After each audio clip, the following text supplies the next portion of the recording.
The mess hall of Station Orionus 7 was the loudest place in the galaxy that evening. Or at least it felt that way to anyone standing inside it. Hundreds of creatures from dozens of worlds had gathered for the Galactic Peace Summit, and all of them needed to eat at the same time, which meant the massive dining area was packed from wall to wall with delegates, assistants, translators, and security officers. There were tall insectoid beings from the Vex colonies, clicking their mandibles as they consumed nutrient paste. And there were small furry merchants from the Tillian Republic arguing about trade agreements over bowls of imported grain. And there were blue-skinned diplomats from the Aquari Federation sipping specialized water through tubes connected to their breathing apparatus. The noise was incredible. A constant roar of alien languages and clattering dishes and scraping chairs that never seemed to stop even for a moment. And in the middle of all this chaos stood Commander Vexerthol of the Dracorian Empire. Searching for somewhere to sit, he was not easy to miss. The dragon warrior stood over 7 feet tall, his body covered in scales as black as the space between stars, each one harder than ship armor and polished to a dull shine by centuries of wear. And his eyes glowed like twin embers of orange fire set deep in a face that had terrified entire civilizations. He wore the ceremonial battle armor of a Dracorian fleet commander, decorated with medals and honors from campaigns that most species only knew as horror stories passed down through generations. And his wings were folded tight against his back, but still added to his already massive presence.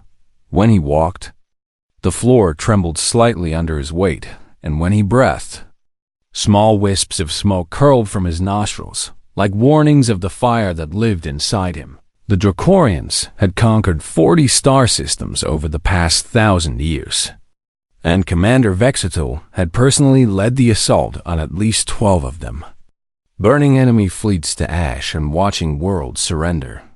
Rather than face his wrath, he was a living legend among his people and a living nightmare to everyone else, so it surprised no one that every table he approached suddenly became very crowded.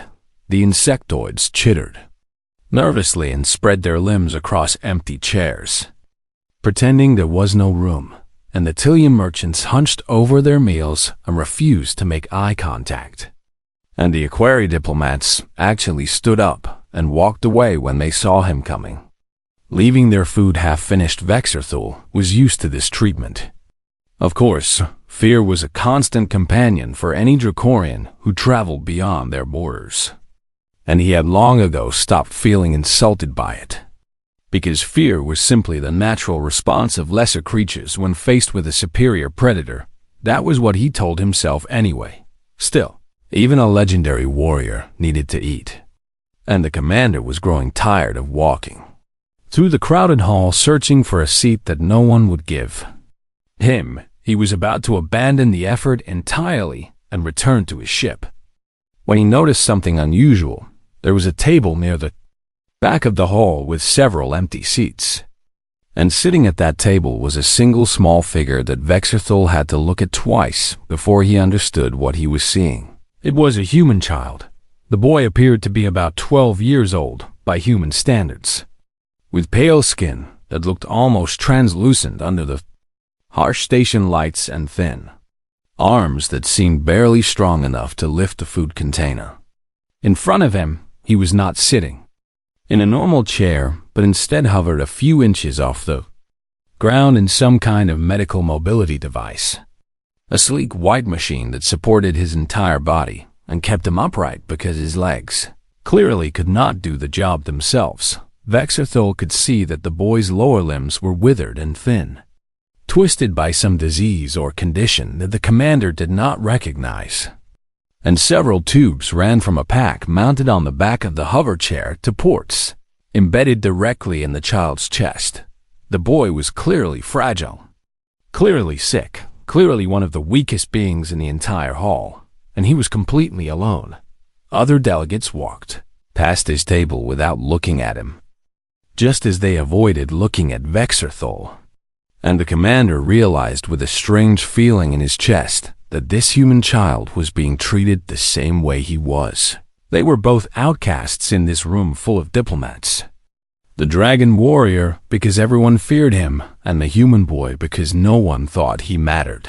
For a long moment, Vesherthul simply stood there watching the child eat his meal in solitude. And something stirred in the old warrior's mind that he could not quite identify. Then the boy looked up. His eyes were bright, green, and filled with a curiosity that seemed completely out of place given his physical condition. And when he saw the massive dragon warrior staring at him from across the room, he did something that Vesherthul had not experienced in decades. He smiled. It was not a nervous smile or a fearful smile, or the kind of smile that creatures gave when they were trying to appease a predator, but rather it was a genuine expression of friendly interest, as if the boy had just noticed something exciting. And then the child spoke, his voice carrying clearly across the space between them, despite all the noise in the hall. "Hey, do you need a seat?" The boy called out, gesturing to the empty chairs around his table. "You can share this table if you want." Vesherthul felt his wings twitch involuntarily beneath his armor. In 200 years of life, he had burned cities to the ground, and he had watched entire fleets fall before his armada, and he had stood before emperors and generals and warlords who commanded billions of soldiers, but no creature had ever looked at him without fear until now. The dragon warrior found himself walking toward the table before he had consciously decided to move, his heavy footsteps drawing nervous glances from every delegate he passed. And when he reached the boy's table, he stopped and looked down at the small human from his full, terrifying height. "You invite me to sit with you," Vesherthul said. His voice a deep rumble that vibrated through the air like distant thunder. "Do you know who I am?" "Small one." The boy shrugged his thin shoulders and smiled again. "Nope," he said cheerfully. "But you look lonely, and all these other tables are full. So it seemed like the nice thing to do." He patted the chair next to him with one pale hand. "I'm Marcus, by the way. Marcus Chen. My mom is a human ambassador, so I have to be here even though it's pretty boring." "What's your name?" Vesherthul stared at the child for a long moment. Then slowly, carefully, he pulled out the chair and sat down. The furniture groaned dangerously under his armored weight, but held together.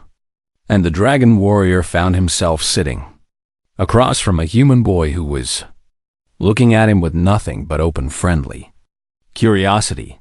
"I am Commander Vesherthul of the Dracorian 4th Fleet," he said. Marcus nodded thoughtfully. "That's a cool name, but it's kind of hard to say. Can I call you Vex instead?" And despite everything he knew about proper military dignity and the fierce reputation of his species, the old dragon warrior felt his mouth twitch in what might have been the beginning of a smile. "You may," he said. The first few minutes of sitting together were strange for Vesherthul in ways he could not easily describe. He had spent his entire adult life surrounded by soldiers and warriors, and commanders who spoke informal military language and treated every conversation like a tactical briefing. And he had grown so accustomed to being feared and respected and avoided that he had forgotten what it was like to simply talk with someone. But Marcus Chun did not seem to understand that he was supposed to be afraid. The boy just kept asking questions, one after another, with the kind of relentless curiosity that only children seem to possess. And Vesherthul found himself answering them almost automatically. "So where do you come from?" Marcus asked while poking at something green and mushy on his food tray. "Is it far away?" "The Dracorian homeworld is called Ketharak," Vesherthul replied. "It lies in a system with 3 suns near the galactic core. And yes, it is very far from here." 3 suns, Marcus repeated with wide eyes. "That sounds really hot." "Is it hot there?" "The surface temperature in most regions would kill a human within minutes," the commander said matter-of-factly. "Our scales protect us from the heat, and our bodies are designed to thrive in extreme conditions. He expected the boy to look frightened or at least uncomfortable at this reminder of how dangerous Dracorians were. But instead, Marcus just looked fascinated. "That is so cool," the boy said. "I mean, not cool because it's hot, but you know what I mean. What does your planet look like?" Vexithel paused for a moment, trying to remember the last time anyone had asked him about his home. "There are great deserts of crystal that stretch for thousands of miles," he said slowly, "and the light from our 3 suns refracts through them and creates colors that have no names in most languages. And there are mountains made of black stone that rise so high they pierce the upper atmosphere, and rivers of liquid metal that flow beneath the surface." He stopped speaking. Surprised at how much he had said, Marcus was leaning forward in his hover chair with an expression of complete wonder on his thin face. "That sounds beautiful," the boy said softly. "I wish I could see it. Few outsiders have ever visited Ketharak," Vexithel said. "My people do not welcome strangers." "That's sad," Marcus said. "Beautiful things should be shared with everyone." The dragon warrior did not know how to respond to that. So he changed the subject. "Why are you here alone, small one?" he asked. "Where is your mother, the ambassador?" Marcus made a face that suggested mild annoyance. "She's in meetings all day, every day," he said. "The summit is really important and she has to talk to a lot of people about treaties and trade agreements and stuff like that. So I just kind of wander around by myself." He gestured at his hover chair with a tired smile. "It's not like I can get into too much trouble anyway. This thing only goes so fast, and I get tired pretty easily." Vexithel studied the medical device more closely, noting the sophisticated technology built into its frame and the careful way it supported the boy's fragile body. "What happened to you?" he asked, then immediately wondered if that question was inappropriate by human standards. But Marcus did not seem offended. "I was born with something called Duchenne muscular dystrophy," he explained in the casual tone of someone who had given this explanation many times before. "It's a genetic condition that makes my muscles get weaker over time, and my legs stop working when I was 8. And eventually, my arms and everything else will stop working too." He said it so simply, so matter-of-factly, that it took Vexithel a moment to understand the full meaning of his words. "You are dying," the commander said. "Everyone is dying," Marcus replied with a small shrug. "I'm just doing it a little faster than most people. But that's okay, because it means I don't waste time on stuff that doesn't matter." Vexithel felt something twist in his chest, a sensation he had not experienced in so many years that he almost did not recognize it. Usaro here was this small, fragile creature who knew that his life would be short and painful and limited. And yet he sat in a crowded hall full of strangers who ignored him and invited a terrifying dragon warrior to share his table because it seemed like the nice thing to do. "You are very brave," Vexithel said quietly. Marcus laughed, a bright sound that seemed completely at odds with the serious topic they had been discussing. "I'm not brave," he said. "I'm just practical. Being scared all the time sounds exhausting, so I decided not to do it." He picked up something from his tray and held it out toward the commander. "Do you want to try this? It's supposed to be some kind of vegetable from the Tillian homeworld, but honestly, it tastes like cardboard." Vexithel looked at the small green lump with suspicion. "Dracorians do not eat vegetables," he said. "What do you eat then?" "Meat. Preferably raw and still warm." Marcus made a face of exaggerated disgust that was clearly meant to be funny. "Okay, that's kind of gross, but also kind of awesome," he said. "Have you ever tried human food?" "I have not had the opportunity," Vexithel admitted. "What about dessert?" Marcus asked with sudden intensity. "Have you ever had dessert?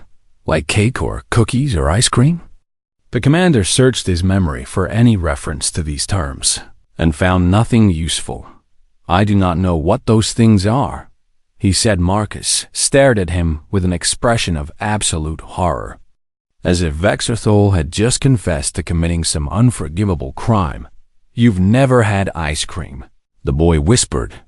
"That's the saddest thing I've ever heard." "Is it some kind of weapon?" Vexerthol asked, genuinely confused by the intensity of the boy's reaction.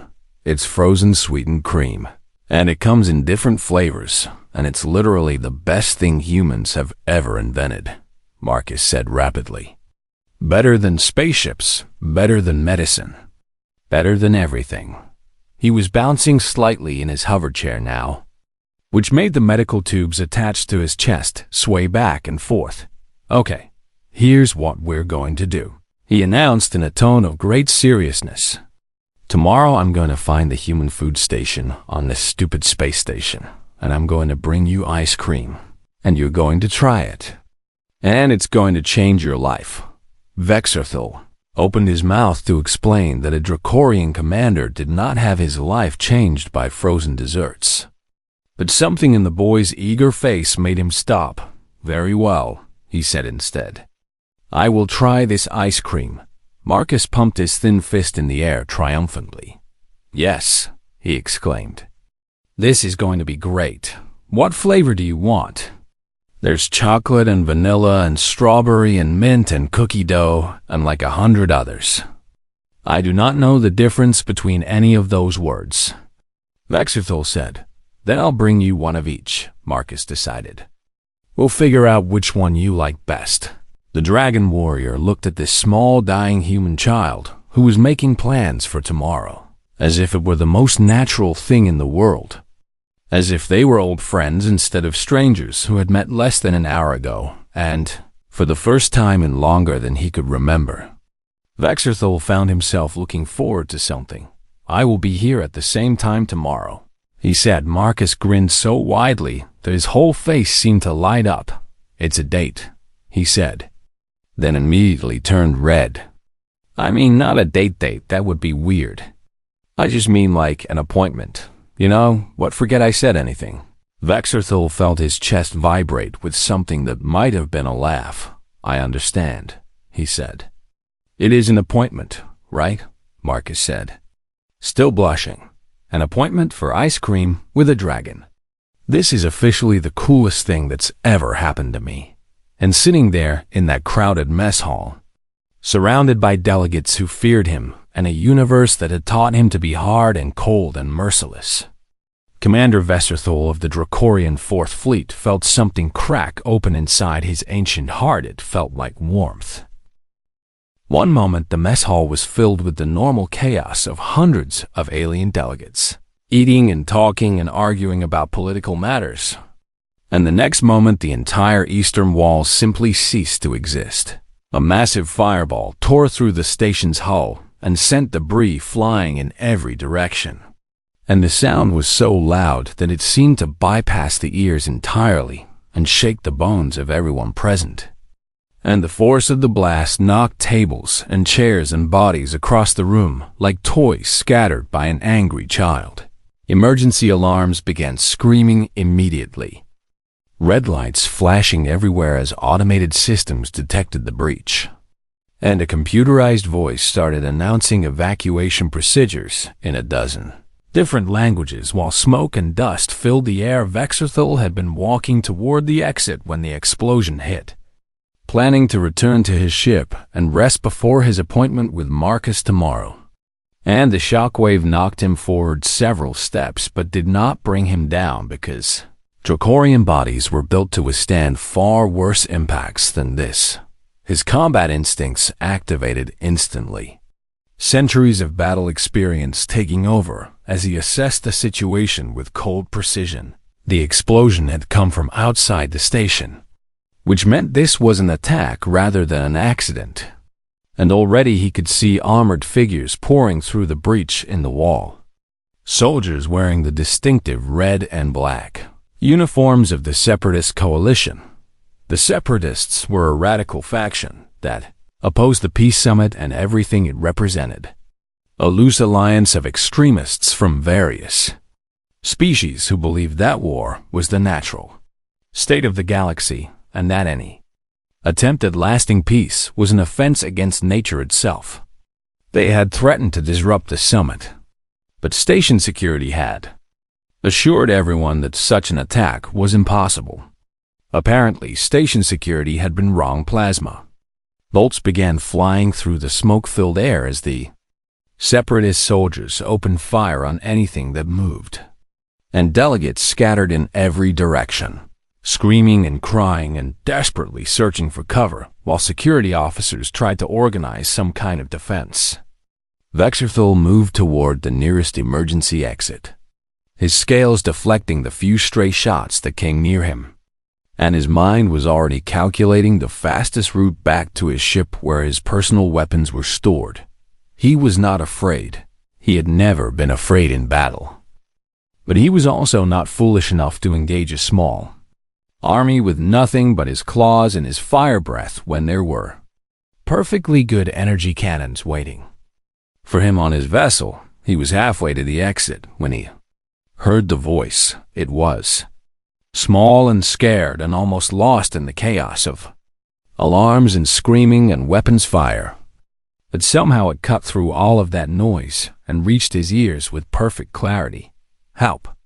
Please, somebody help me." Vexerthul stopped. He knew that voice, turning around. He peered through the smoke and dust until he spotted a familiar hover chair lying on its side near the center of the mess hall.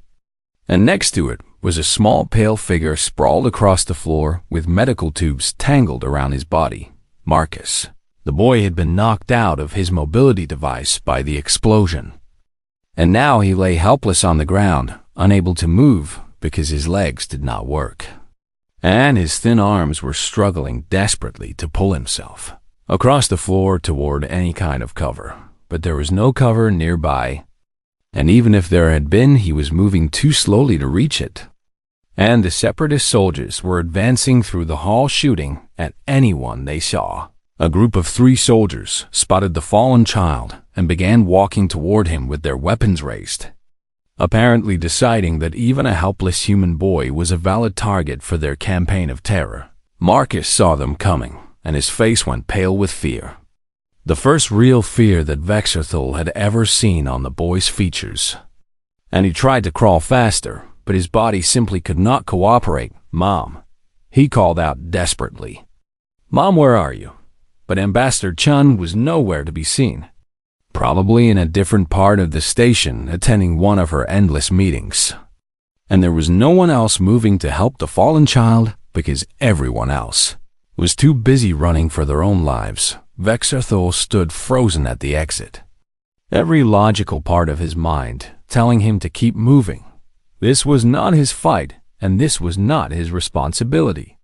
And the smart tactical decision was to reach his ship and protect himself until station security could handle the situation. The boy was just one small human child out of billions in the galaxy, and his life or death would have no meaningful impact on anything important. And Dracorians did not risk themselves for members of other species, because that was simply not how the universe worked. The weak were prey, and the strong survived. That was the most sacred proverb of his people, the foundation of everything they believed about life and death and the natural order of existence. Vexerthul had lived by those words for 200 years. He had repeated them to himself after every battle as justification for the terrible things he had done, and he had taught them to younger warriors as the fundamental truth of being Dracorian. And he had never once questioned whether they might be wrong. But now he looked at Marcus, Chun lying helpless on the floor with enemy soldiers approaching and terror in his bright green eyes. And he remembered the boy who had smiled at a monster and offered to share his table. And he remembered the promise of ice cream tomorrow.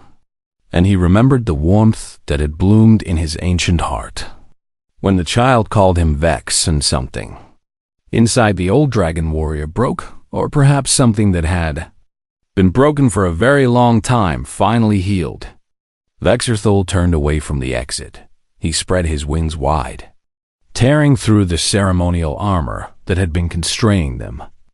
And he opened his mouth and let the fire that lived inside him rise up from his belly into his throat. The three soldiers. Approaching Marcus looked up just in time to see a nightmare. Descending upon them, Vexathol slammed into the ground between them, and the boy with enough force to crack the floor beneath his feet. And before any of them could react, he unleashed his flame. This was not the controlled, precise fire breath that Dracorian warriors were trained to use in military engagements. The efficient tactical weapon that conserved energy and minimized collateral damage. This was something older and wilder and far more terrible. The ancient flame of the berserkers who had conquered the crystal deserts of Ketherek before recorded history began. The primal rage that lurked in the heart of every dragon and waited for a moment worthy of its release. Fire erupted from Vexathol's mouth in a torrent of white-hot destruction that turned the three soldiers into ash before they could even scream.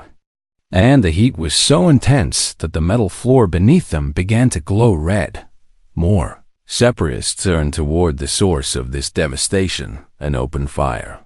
But their plasma bolts splashed harmlessly against scales that had been forged in the heat of three suns. And Vexathol barely felt them as minor annoyances. He stood over Marcus with his wings spread wide like a living shield. And he roared with a sound that shook the walls and made every creature in the hall freeze for a single terrified moment. "This one is mine," he bellowed, his voice carrying the full authority of a Dracorian war commander. "Any who threaten him will burn." The boy on the ground behind him looked up with shock and wonder and something that might have been hope, his fear fading as he realized that he was not alone anymore. "Vex," Marcus whispered. The dragon warrior did not look back, his burning eyes fixed on the enemies who had dared to threaten his friend. "Stay behind me, small one," he said. "I will let nothing harm you." And then the separatists made the worst mistake of their lives. They attacked anyway. The separatist forces numbered nearly 50 soldiers, hardened veterans who had fought in a dozen conflicts and overthrown governments and assassinated leaders. And they believed that their superior numbers and firepower would be enough to overwhelm a single Dracorian, no matter how fearsome he might be. They were wrong. Vexathol became death itself in that smoke-filled hall, a force of nature that could not be stopped or reasoned with or escaped. And his fury was unlike anything the galaxy had seen in generations. He did not fight like a trained military commander, following tactical protocols and conserving his strength for extended engagements.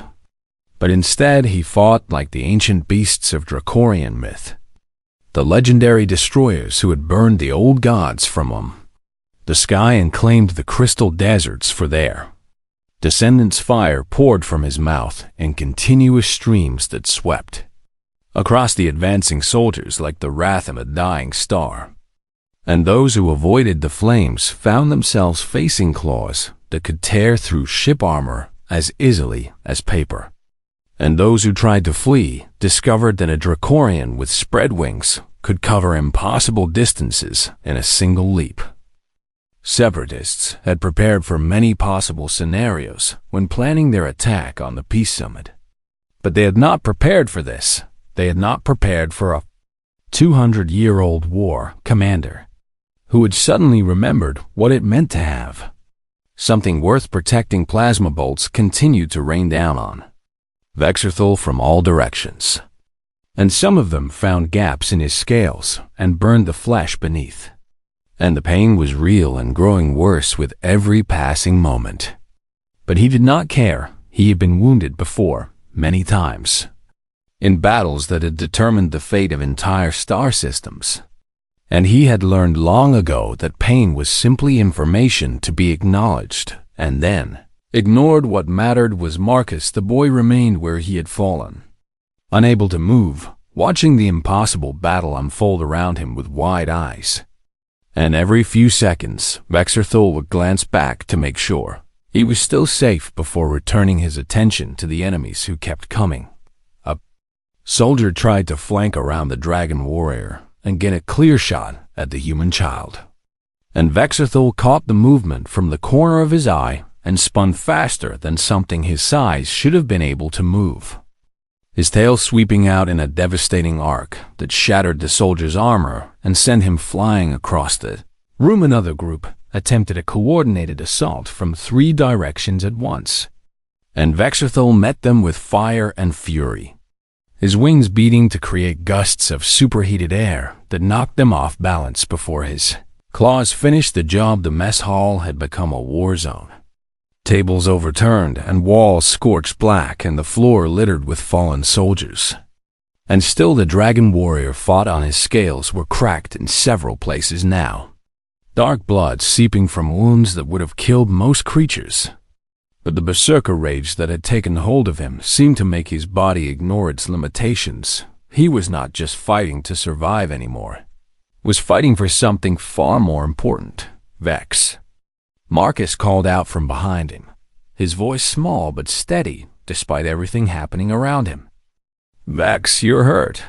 "It does not matter," the commander growled without turning around, catching an incoming soldier by the throat and throwing him into 2 of his companions. "It matters to me." The boy said something about those simple words cut through the battle fury clouding Vexerthul's mind. And for just a moment, he felt the pain of his injuries and the exhaustion of sustained combat, and the terrible weight of his age pressing down upon him. But then another wave of separatists charged forward, and he pushed all of that aside and became the destroyer once more. The battle seemed to last forever, though in reality it was probably only minutes. And when station security finally managed to fight their way through the breach and join the conflict, they found something that stopped them in their tracks. Commander Vexerthul of the Dracorian 4th Fleet stood alone in a circle of destruction, surrounded by the fallen bodies of nearly 40 separatist soldiers. His scales blackened and cracked, and his wings torn and his blood pooling on the floor beneath him, but he was still standing, and behind him, completely unharmed, sat a small human boy who was looking up at the dragon warrior with an expression of pure amazement. The remaining separatists saw the security reinforcements arriving and realized their mission had failed, and those few who could still move began retreating toward their breach in the wall. But Vexerthul did not pursue them. Instead, he turned around and knelt down beside Marcus, his massive body moving with surprising gentleness despite the violence he had just unleashed, and his clawed hands reached out to carefully untangle the medical tubes that had become wrapped around the boy's fragile form. "Are you injured?" he asked, his voice rough and tired, but filled with genuine concern. Marcus shook his head slowly, still staring at the commander with wide eyes. "You saved me," the boy whispered. "You could have run away, but you saved me." "Of course I did," Vexerthul said simply, as if it were the most obvious thing in the world. Security officer approached them cautiously, clearly unsure how to handle the situation. And when he got close enough, Vexerthul turned his head and fixed the officer with a burning glare. "This child requires medical attention," the commander said in a tone that allowed no argument. "And his mother, Ambassador Chun, must be located immediately. She will want to know her son is safe." "Yes, sir," the officer stammered, apparently deciding that arguing with a blood-covered dragon warrior was not a good career move. "Right away, sir." More security personnel were securing the area now, and medical teams were rushing in to treat the wounded. And the chaos was slowly transforming into organized emergency response. But Vexerthul did not move from Marcus's side. He stayed there on his knees, ignoring his own injuries, using his massive body to shield the boy from the sight of the destruction around them. And his clawed hands continued working carefully to make sure all of the medical equipment was properly reconnected. "Why?" Marcus asked quietly. "Why did you do that for me?" Vexerthul paused in his work and looked down at the small human child who had somehow changed everything. "Because you asked me to share your table," he said. "Because you wanted to bring the ice cream. Because you looked at a monster and saw a friend." His orange eyes, usually so fierce and intimidating, and softened in something almost gentle, because in 200 years of life, you are the first person who ever made me feel like I was worth knowing. Marcus's eyes filled with tears. Though he was smiling at the same time in that contradictory way that humans sometimes did when their emotions became too big to contain. "You're not a monster," he said firmly. "You're my friend." Vexerthul felt something wet on his own face and realized with distant surprise that dragons could cry. "Yes," he said softly. "I believe I am." A commotion at the entrance announced the arrival of Ambassador Chun, who had clearly run the entire way from wherever she had been when the attack began. And her face was pale with terror as she searched desperately for her son, "Marcus," she screamed. "Marcus, where are you?" "I am here, Mom," the boy called out, waving his thin arm above the debris. "I am okay. Vex protected me." The ambassador pushed through the crowd of security officers and medical personnel until she reached her son.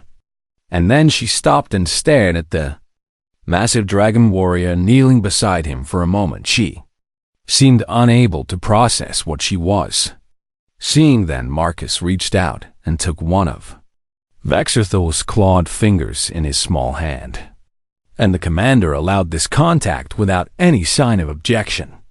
And Ambassador Chun understood. "Thank you," she whispered to the dragon warrior, tears streaming down her face. "Thank you for saving my son." Vexerthul inclined his head respectfully.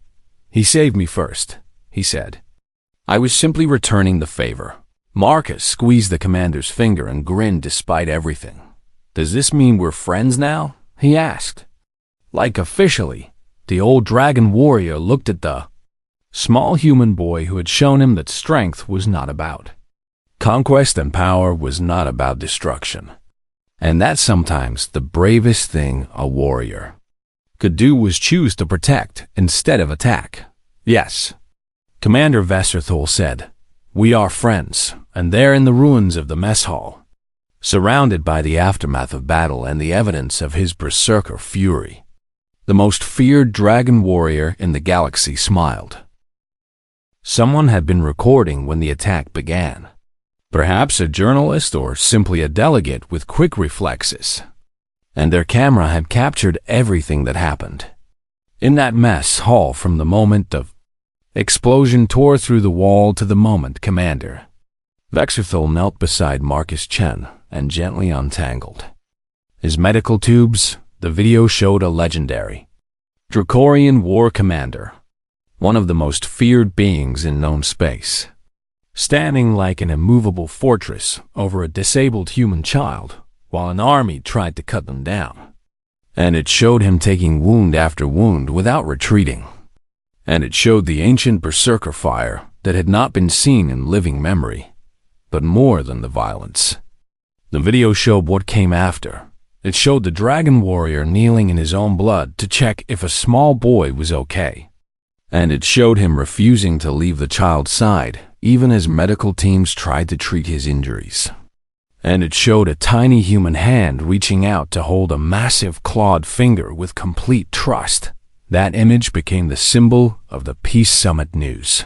Networks across every inhabited world played the footage on repeat, and commentators struggled to explain what they were seeing. And species that had feared the Dracorians for 1,000 years suddenly found themselves questioning everything they thought they knew about dragon warriors. The Dracorian Emperor himself watched the video in his throne room on Ketharak, surrounded by advisors who had expected him to be furious at his commander's display of what they called weakness. But instead, the ancient ruler sat in silence for a long time after the footage ended. "Summon my council," he said finally. "We have treaties to discuss." The Peace Summit succeeded beyond anyone's expectations. Agreements that had stalled for years were suddenly signed within days. And trade deals that had seemed impossible became reality. And species that had been on the edge of war found reasons to step back from the brink. Everyone wanted to know what had changed. And the answer was always the same. A dragon warrior had risked his life for a human child. not for politics or power or strategic advantage, but simply because the boy had asked to share his table if the feared Dracorians could show such compassion. Perhaps there was hope for everyone else too. Marcus Chem became something of a celebrity, though he did not really understand why he spent several weeks recovering on the station, while his mother finished her diplomatic work. And during that time he was interviewed by dozens of journalists and received messages of support from millions of people across the galaxy. And he treated all of this attention with the same cheerful practicality that he applied to everything else in his life. "I just invited him to sit down," he would say when asked about the Dragon Warrior. Anyone would have done that, but of course anyone had not done that. The mess hall had been full of delegates from species that considered themselves civilized and enlightened, and not one of them had offered a seat to the lonely Dracorian commander or the sick human boy. And it had taken a child to show them what kindness actually looked like. Vexerthal recovered more quickly than the doctors expected, because Dracorians were built to survive terrible injuries, and their bodies healed with remarkable speed. And within a week, he was walking the station corridors again with only minimal scarring to show for his ordeal. He visited Marcus every day during the boy's recovery, sitting beside his bed and telling stories about the crystal deserts of Catharak and the great wars of ancient times, and the strange customs of species he had encountered during his centuries of travel. And Marcus listened to every word with the same bright-eyed curiosity he had shown from the very beginning, asking questions and making jokes and treating the legendary war commander like an old friend, rather than a terrifying warrior true to his promise. The boy eventually found the human food station and brought Vexerthal a selection of ice cream flavors to try. The Dragon Warrior's first reaction to chocolate ice cream was absolute bewilderment, because his taste buds had never encountered anything like the cold, sweet richness that spread across his tongue. And he sat there for nearly a full minute with his eyes closed, trying to process the experience. "Well," Marcus asked eagerly, "what do you think this is?" Vexerthal paused, searching for the right words. "This is the strangest and most wonderful thing I have ever tasted." Marcus pumped his fist in triumph, nearly dislodging one of his medical tubes in the process. "I knew it," he exclaimed. "I knew you would love it." Years passed. The Peace Summit became the foundation of a new era of galactic cooperation, and the Dracorian Empire transformed from feared conquerors into valued partners in the great project of building a better future for all species. Ambassador Chen was eventually elected to lead the Galactic Council, and she brought her son with her to the central station where the council met. And Marcus continued his education through tutors and virtual classrooms while his mother worked to maintain the peace that had been so hard to achieve. His condition continued to progress as the doctors had warned it would, and his arms grew weaker and his breathing became more difficult. But new medical technologies developed through galactic cooperation helped slow the decline and improve his quality of life. And throughout all of it, Commander Vexerthal remained his friend. The Dragon Warrior visited whenever his duties brought him to the council station, which became more and more frequent as he took on a new role as military liaison between the Dracorian Empire and the Galactic Council. And each time he arrived, Marcus would be waiting at the docking bay with a container of ice cream and a list of questions about whatever adventure Vex had been on since their last meeting. The years changed both of them in different ways. Marcus grew from a child into a young man, his mind sharp and his spirit unbroken even as his body continued to fail him. And he developed a reputation as one of the most brilliant strategic thinkers in the galaxy. Despite his youth and his physical limitations, Vexerthal softened in ways that would have been unthinkable before he met the human boy. And other Dracorians began to follow his example. And slowly the culture of his people began to shift from one of conquest and domination to one of protection and partnership on the day Marcus Chun was appointed to the Galactic Council as the youngest member in its history.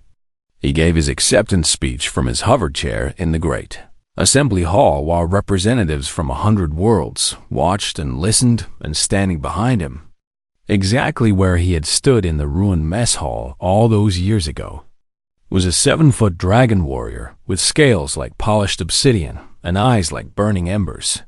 "Someone once told me that the weak are prey," Marcus said, his voice amplified across the hall. "It is an old saying from a proud warrior culture, and for 1,000 years it was treated as sacred truth by one of the most powerful species in the galaxy." He paused and looked back at Veshethol, who inclined his head in acknowledgement. "But I have learned something different," Marcus continued, turning back to face the assembly. "I have learned that true strength is not about dominating others, or proving superiority, or conquering everything in your path." His thin hands gripped the controls of his hover chair, the only parts of his body that still moved easily, and his eyes swept across the gathered representatives with calm certainty. True strength is about choosing to protect those who cannot protect themselves. It is about seeing value in the weak and the small and the different. It is about building bridges instead of burning them. He smiled, the same bright smile that had first caught Vexerthol's attention in a crowded mess hall so many years ago. "The truly strong do not prey on the weak," Marcus said. "They defend them. And sometimes the smallest among us can change the hearts of giants." The assembly erupted in applause. Representatives from species that had been at war for centuries standing together to honor the words of a fragile human who had never been able to walk on his own legs. Vesserthal said nothing during the ovation, but those who knew the old warrior, those who had watched him transform over the years from a feared conqueror into something new and better, swore that they saw tears in his burning eyes, and they swore that they saw him smile later that evening. After the ceremonies were finished and the dignitaries had departed, Marcus and Vexerthal sat together in a quiet observation lounge overlooking the stars. The dragon warrior had brought a container of chocolate ice cream, because some traditions were worth maintaining. "Thank you," Marcus said quietly, watching the distant suns twinkle against the endless black. "For everything. I should be thanking you," Vexerthal replied. "You saved me long before I saved you." Marcus reached out and took the commander's clawed finger in his hand, just as he had done years ago in the aftermath of the attack. And the dragon warrior allowed this contact with the ease of long familiarity. "Friends?" Marcus asked. "Always," Vexerthal answered, and together they watched the stars. The small fragile human and the ancient powerful dragon. Proof that the universe was capable of miracles when someone was brave enough to offer a stranger a seat at their table. Humanity was not the strongest species in the galaxy, and they were not the fastest or the oldest or the most technologically advanced. And their bodies were fragile compared to the warriors and predators who had dominated known space for millennia, but they had something the galaxy had never seen before.